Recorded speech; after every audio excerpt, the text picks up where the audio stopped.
All right. So let's just take a deep breath. Just breathing out anything that you'd like to release in this moment right here, right now. And just breathing in the beautiful light of spirit, the light of source, the light of the divine, called by so many names. We breathe that in and we allow that essence and that energy to fill every cell, every fiber of our being, moving into any place within us that needs a little more love, a little more care and attention and loving kindness right now. And so, in this sacred time, in this sacred moment, we recognize that powerful, magnificent light that is the divine, that is found in every corner, every crevice, every being across this entire planet. That light and that love lives, breathes as us. As we take that sacred breath, we remember our connection. We remember that light is who we are.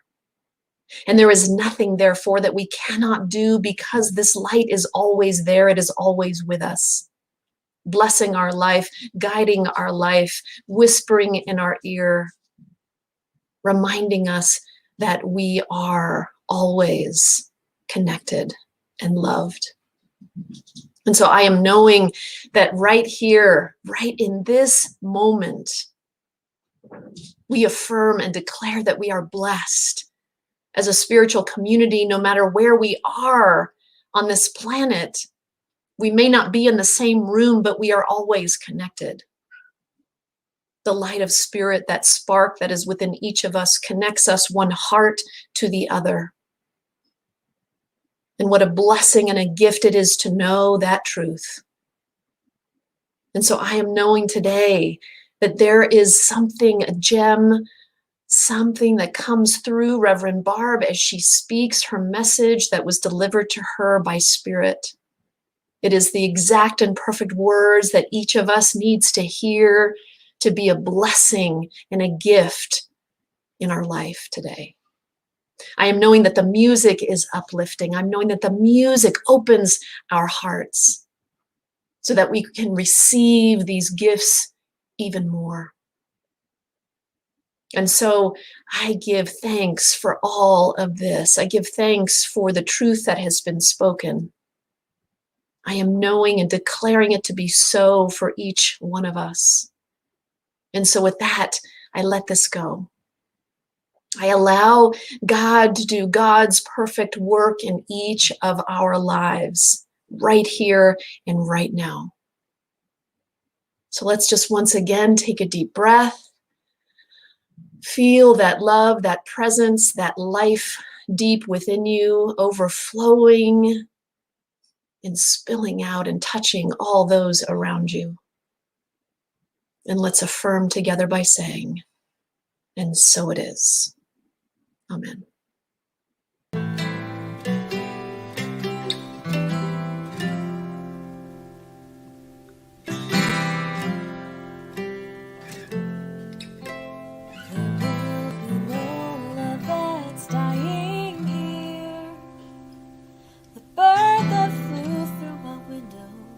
Simply lost his way.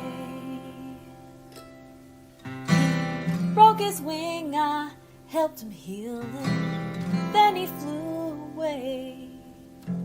Well, the death of love is everywhere, but I won't let it be. There will be no love that's dying here for me.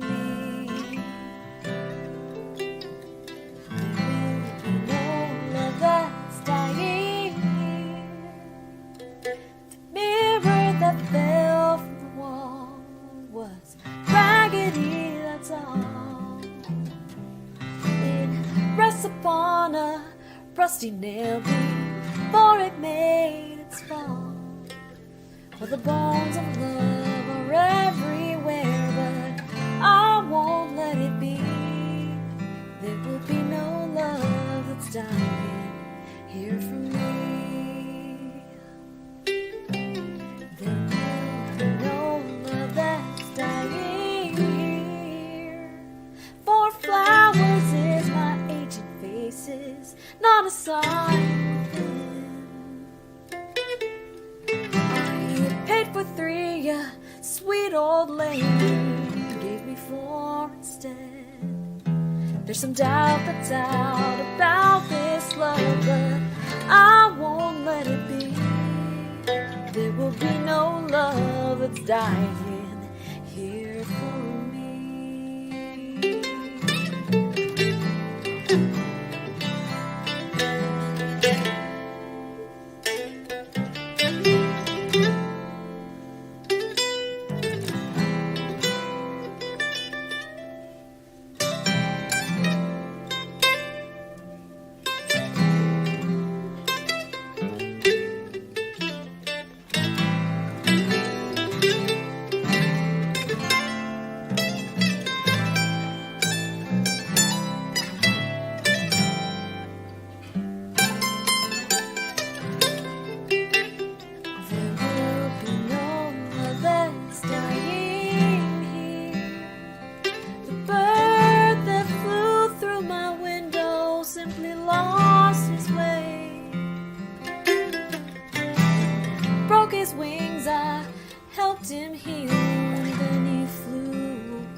The death of love is everywhere, but I won't let it be.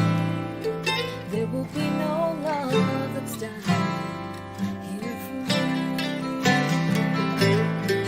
There will be no love that's dying here for me. No, no, no, there will be no love that's dying here for me.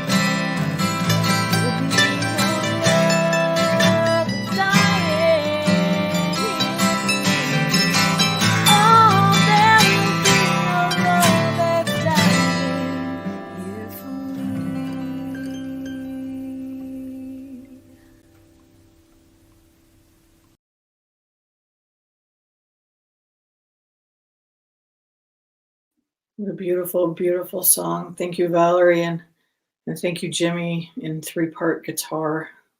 Hey, it's amazing how you do that. Let's take that in and do that thing that we do where we harmonize our hearts and our minds by touching our hearts and taking some deep breaths together and saying these words that soak into our being every week: care, appreciation, gratitude, compassion. Care, appreciation, gratitude, compassion. Care, appreciation, gratitude, compassion. Care, appreciation, gratitude, compassion.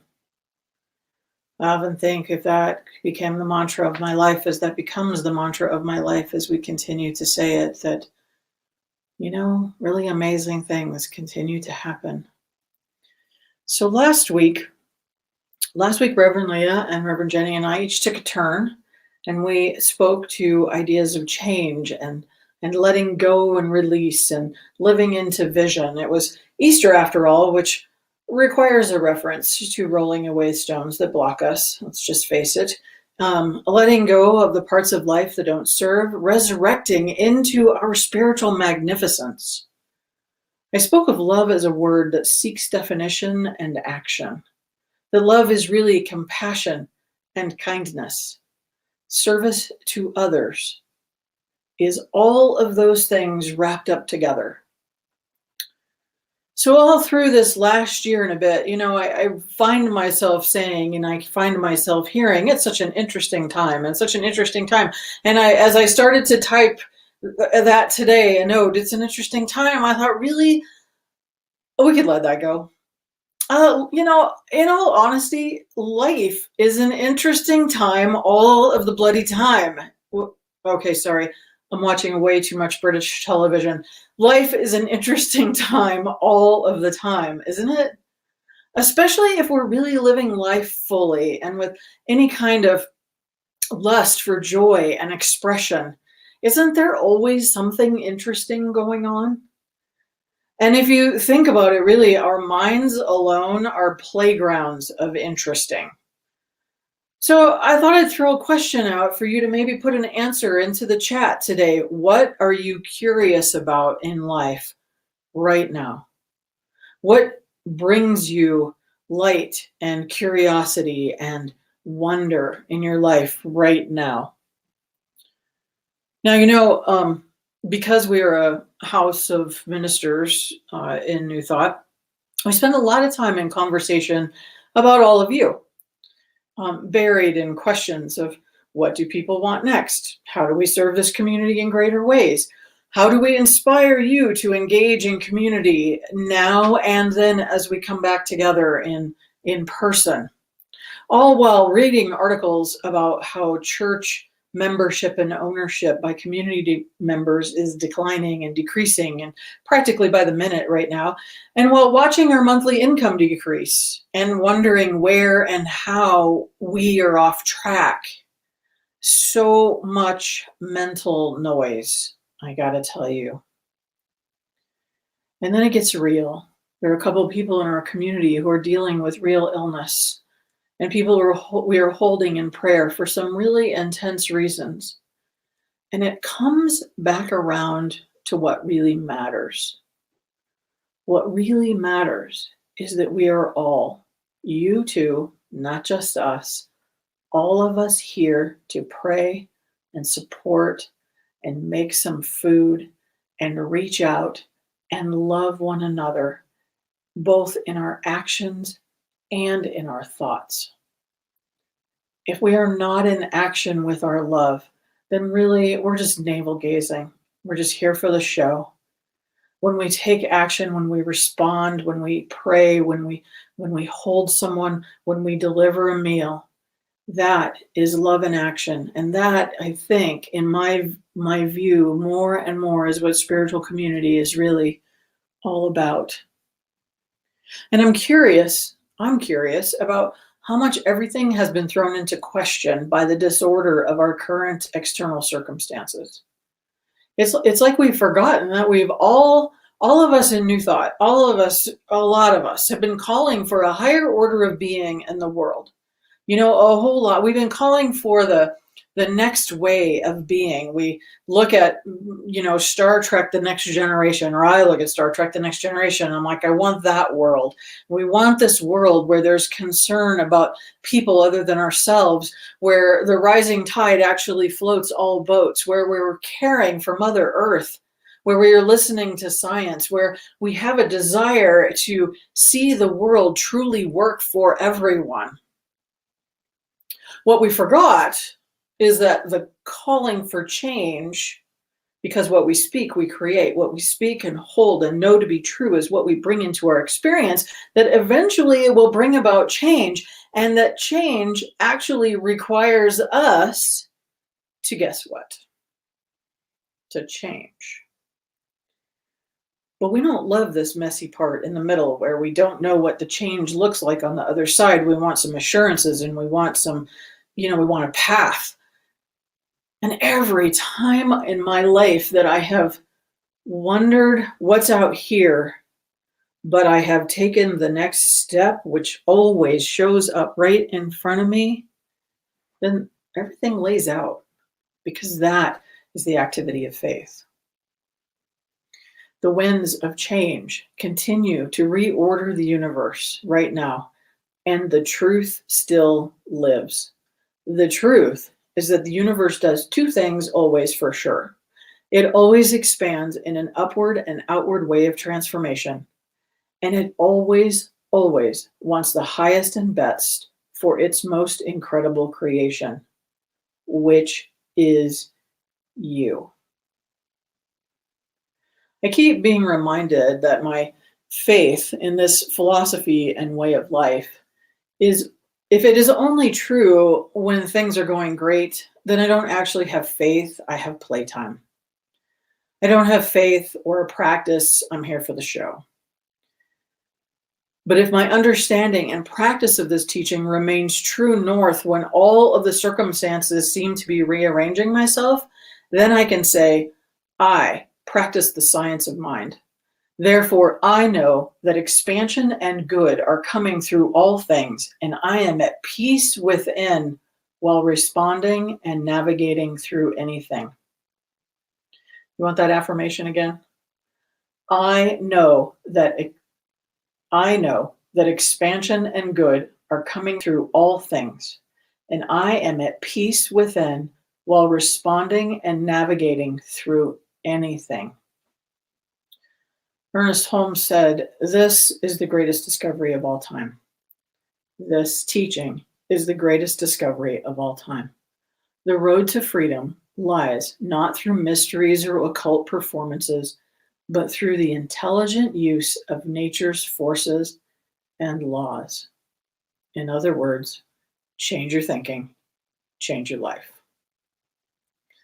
What's been coming around for me in all these questions is kind of simple, really. Get back to what you know underneath all the noise. What I know underneath the noise is that these principles and practices work when we apply them. They have changed my life. They have changed the lives of hundreds of people, maybe thousands of people that I know and have been in contact with in some way. They have changed the lives of hundreds of thousands of people in this world. We get back to the truth of it. Holmes also wrote, "We do not change all the patterns of our thought in a moment.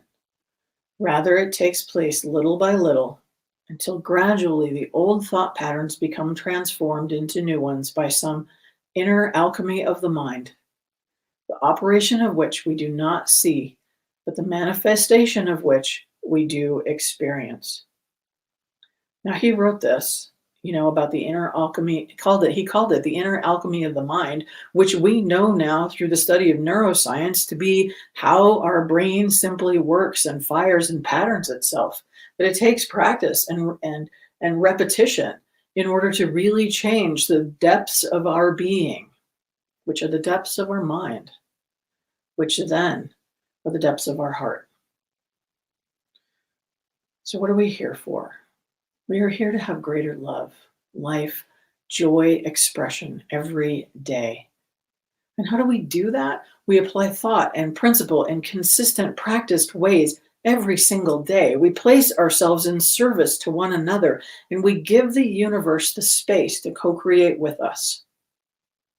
And I think of it came to me this morning as it's kind of a dance. I think to be in close partnership with Source, with Spirit, with the force itself, it feels like we're in a slow dance.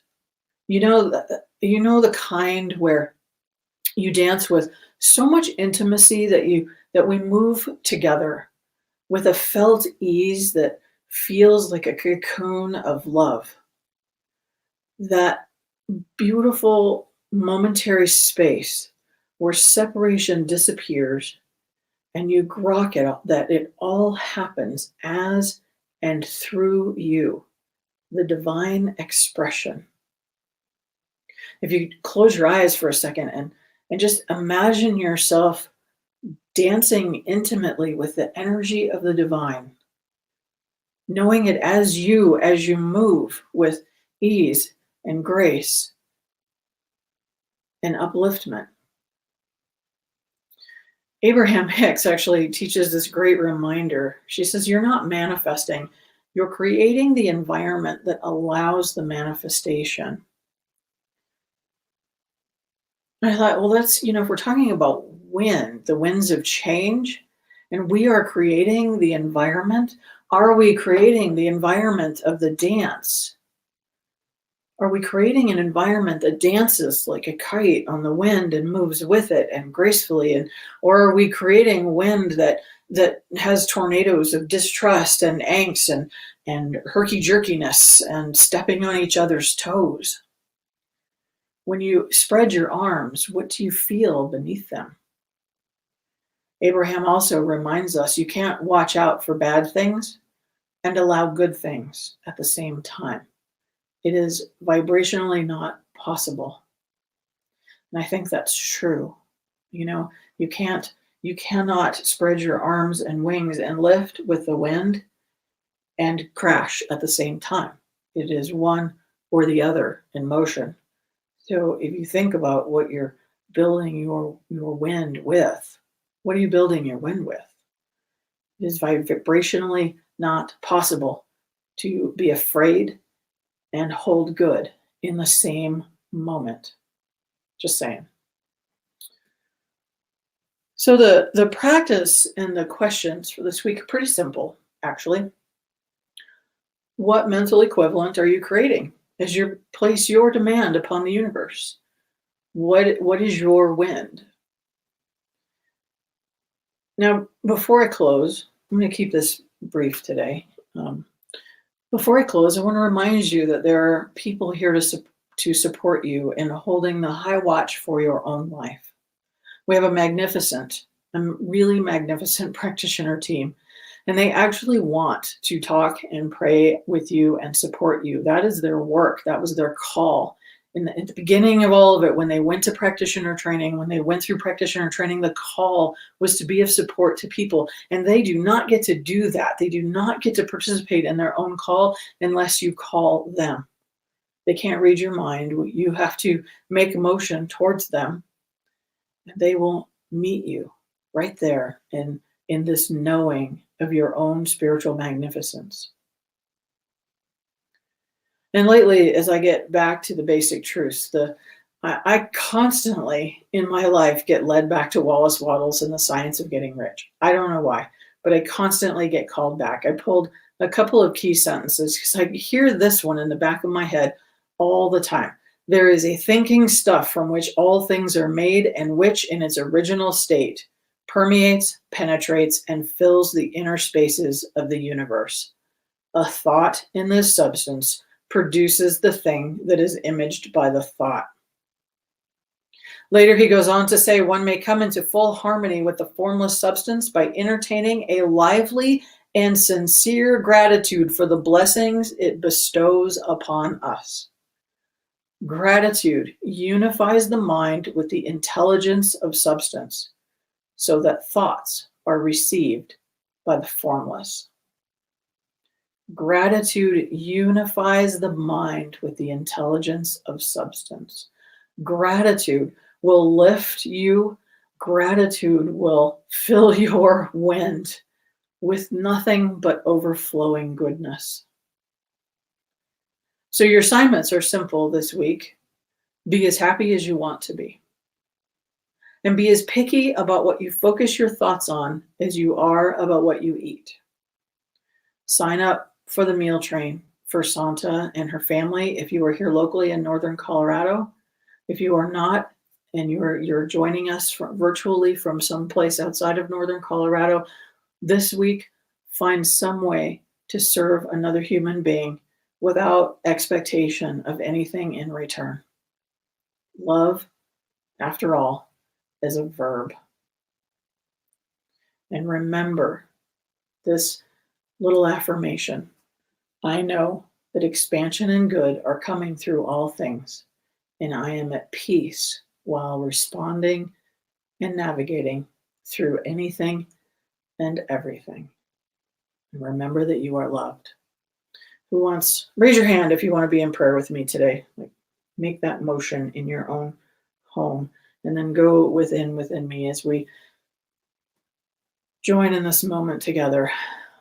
I know in this time that there is a connection so deep and so profound that it encompasses all who are tuned in this moment, not only here to this moment at New Thought Northern Colorado, but all of us who are tuned in around this planet in New Thought communities, in churches, in mosques, in synagogues, under a tree, contemplating the vastness and expansiveness of life.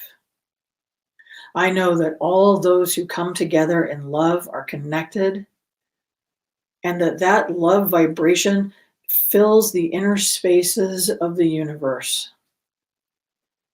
and that the universe, spirit, the force itself, responds to that energy and continues to bring about more love, more opportunities for love, and more of something that we have yet to define as this great transformation continues to come about. I know that on the other side of this, I hold a space for a world and a community that are of greater love, greater service, greater prosperity, and greater equality. I know this day the arms of love are on anyone who is experiencing loss or fear or pain. I know that those within our community who are, I don't want to call it struggling, but who are transforming at some other level, are simply held in ease and love and lifted up in their expression of life, because life continues always. I know this to be true from the little ones to the elders, that all of us move forward, upward, outward in our expression of health and well-being, transformation, love, and prosperity. That prosperity in all things, all expression of life. I know this day that good comes, that good is already here, lifting us, waiting for us to simply dance with it. And I invite you, all of us, into the dance together. I give thanks for this opportunity to be here with you. I give thanks for this technology that allows us to connect in such an interesting way across time and space, where we get to feel together. I give thanks for the knowing that right around the corner, we will hug one another as we continue to love one another in this time and every single day. I lift it up and let it go. And I give room for the universe to respond to my prayer and my word in such beautiful and magnificent ways that I probably can't even imagine. I know that life is overflowing in its abundance of all good. And I know that for myself, I know it for each and every one of you this day. And if you would like to claim any part of this for yourself, simply do so by saying with me out loud in your living room, and so it is.